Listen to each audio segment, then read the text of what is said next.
संजय जी, पहले आपसे सवाल मैं करता हूँ। ये जो पूरी की पूरी एक्सरसाइज है, क्या आज की तारीख में इसकी जरूरत है? क्योंकि जब सरकार ये कह रही थी कि हम ब्लैक मनी को रोकना चाहते हैं, तब आपने 2000 के नोट जारी कर दिए। अब वो 2007 साल तक वो 2000 के नोट चले। तो अगर ब्लैक मनी आपका रोकना था तो 2000 के नोट जारी आपने क्यों किए?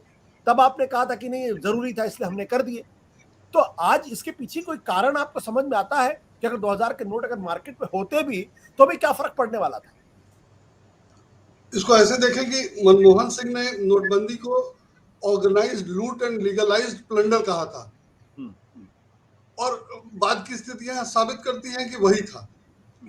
ऑर्गेनाइज्ड लूट एंड लीगलाइज्ड प्लंडर वो इस तरह से था कि आरोप लगाया गया कि इस पे दिमाग ही नहीं लगाया गया था और ऐसे ही फैसला कर दिया, लेकिन ये साबित नहीं किया जा सका। तो पूरी व्यवस्था से किया गया था और पूरी तरह नाकाम रहा। दोनों बातें तय हैं, हम लोग सब मान चुके हैं, सब देख चुके हैं। भारी नुकसान हुआ अर्थव्यवस्था को, जानमाल का, और लोगों को जो परेशानी हुई सब उसके बावजूद किया गया है। और जो करने का जो आधार बताया गया है, मैंने इस बार चूंकि रिजर्व बैंक का प्रेस रिलीज है और उसमें क्रमवार सब कारण बताए गए हैं, तो जरा ठीक ठाक है, पहले की तरह नहीं है कि कुछ समझ ही में नहीं आ रहा है। तो उसमें लिखा गया है, जैसे एक कारण बताया गया है कि उस समय 2000 का नोट इसलिए छापा गया था कि नोटबंदी से अचानक नोटों की संख्या कम हो जाती और जरूरत ज्यादा हो जाती थी, तो अगर बड़े डिमोनेशन का नोट नहीं होता तो नोट की जरूरत पूरी नहीं हो सकती थी, इसलिए 2000 का नोट। अगर ऐसा ही था तो 2000 का क्यों, 5000 का क्यों नहीं, 10,000 का क्यों नहीं? 2000 माने 1000 से 2000 कौन सा बड़ा ज्यादा था? तो मुझे वो बात संतोषजनक नहीं लगती है कि इसलिए किया गया था। दूसरा कारण बताया गया है कि क्लीन नोट पॉलिसी। 2000 नोट जैसे हम लोग जानते हैं, सब लोग बाजार में नहीं है, हम सब लोग देखते हैं, हम सब लोगों के पास भी नहीं आता रहा है। और जहां बरामद हुआ है काला धन या पॉलिटिशियन के पास या ब्लैक मनी वालों के पास, वो सब 2000 का नोट रहा है। तो जो हम लोगों ने तस्वीरें देखी है उसमें तो नहीं लगता है कि नोट खराब हो गए या यूज करने लायक नहीं है। तो अगर 5 साल हो ही गया और नोट यूज करने लायक है तो उनको बंद करने की क्या जरूरत है? कोई जरूरत ही नहीं है। अगर आपका पर्पस काला धन, ब्लैक मनी को कंट्रोल करना नहीं है तो बंद करने की कोई जरूरत नहीं थी, वो चलता रहता और जैसे लोगों के पास कैश घर में पड़ा है वैसे पड़ा रहता। फर्क क्या पड़ रहा था? जबकि बंद करने से क्रेडिबिलिटी पे असर पड़ता है। मतलब एक तो आदमी देख रहा है, मतलब दुनिया भर में ये खबर फैले कि भाई फिर नोट बंद कर दिया, तो कैसी क्रेडिबिलिटी? जो लोग भारत आते जाते रहते हैं रेगुलर, उनके पास 2 4 5 नोट पड़ा रह जाए तो कोई बड़ी बात नहीं है।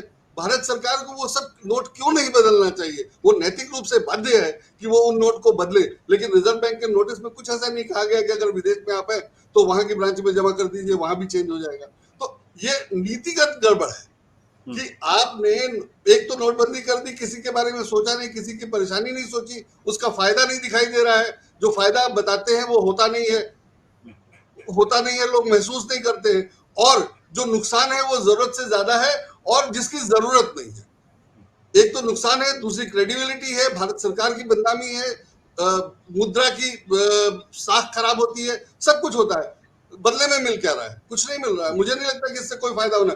अगर घोषित उद्देश्य इसका काला धन बंद नहीं करना है, काले धन को पकड़ना नहीं है, या बैंक में आएगा तो रिकॉग्नाइज नहीं करना है, तो इसका कोई मकसद नहीं है। और जब रिजर्व बैंक दावा कर रहा है कि हमारे पास पर्याप्त मात्रा में नोट है, तो 20,000 क्यों? अगर किसी का 2 लाख का काला धन है या सफेद धन है, आप यही चाहते हैं ना कि वो आए और बदले और हम उसको पकड़े, तो आप करोड़ों में बदल दीजिए, क्या दिक्कत है? उससे जमा करा लीजिए और वो फिर डिजिटल पेमेंट करने के लिए कहिए, वो डिजिटल पेमेंट करेगा। आप क्यों नोट देने की बात कर रहे हैं? आप कहिए कि हम नोट देंगे ही नहीं।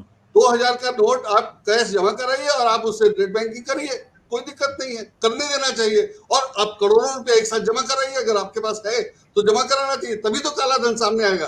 तो सरकार खुद कह रही है कि आप 20,000 रुपए से ज्यादा जमा नहीं कराएंगे, मतलब आपके पास है तो आप अपने नौकर, ड्राइवर, चपरासी को दीजिए 20-20,000 रुपए और उससे बदलवा लीजिए, तो काला धन सफेद का हो ही जाएगा, जैसे पहले हुआ था वैसे इस बार फिर हो जाएगा। तो जानते हुए सरकार वही सब कर रही है। अगर पकड़ लेगी, अगर सरकार को ये उम्मीद है कि लोग जमा कराएंगे, पकड़ लेगी, तो ये सारा पैसा तो पिछले 5 साल में ही बैंक से कैश निकाला गया है। और सरकार का नियम है कि 50,000 रुपए से ज्यादा निकालेंगे तो पैन नंबर देना है और क्या क्या। तो सरकार तो अगर उससे नहीं पकड़ पाई तो अब क्या पकड़ेगी? मुझे नहीं लगता पकड़ पाएगी। तो मुझे इसकी कोई जरूरत नहीं लगती है। और ये अगर पॉलिटिकल नहीं है तो बिल्कुल ही बेवकूफी है, मैंने बिल्कुल गैर जरूरी है। अगर पॉलिटिकल उद्देश्य होगा बीजेपी का 2024 में इलेक्शन होने हैं और बीजेपी को अपना फायदा होना है और उसके लिए उसने किया है तो फिर भी एक बात है, वो सही है गलत है वो अलग चीज है, फिर भी एक बात है। लेकिन अगर ये उद्देश्य नहीं है, जो जाहिर है घोषित तौर पे नहीं होगा, तो इसकी कोई जरूरत ही नहीं थी। सत्य हिंदी का ऐप डाउनलोड करें गूगल प्ले स्टोर पर।